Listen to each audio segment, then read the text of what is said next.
足够。深夜路灯下，我埋以后焖肉饭。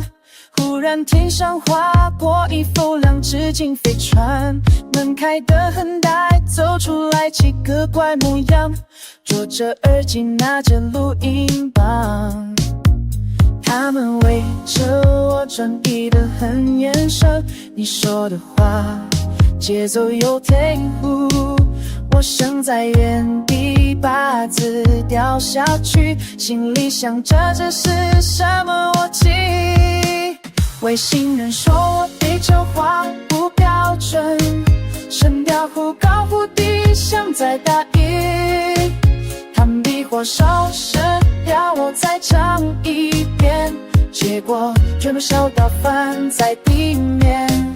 外星人说我地球话不标准，问我是不是所能搬成来的村，我只好抬开双手跟着节奏的音律说话，一边跳 disco。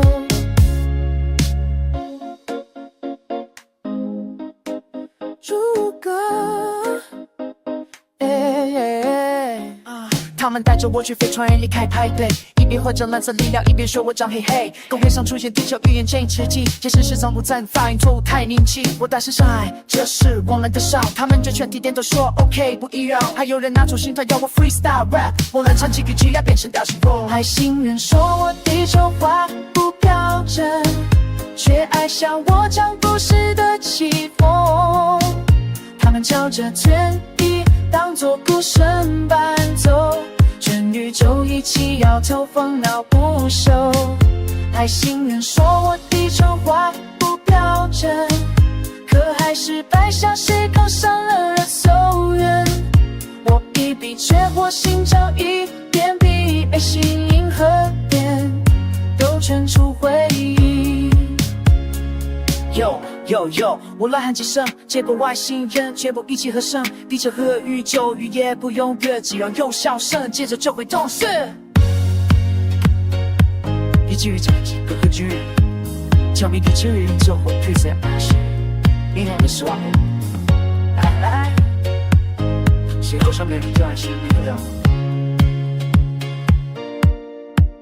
外星人说我地球话不标准，可是他们听得笑到停不住，非常往那火就像一节 disco， 语言的大潮变成最炫的节奏。外星人说我地球话不标准，但却要我做宇宙的角落，爱上他们的风机，跟着节绕火蹦跳女娲，轻轻摇头。在飞船的窗边，我望着蓝色星河，原来不标准也是一种快乐。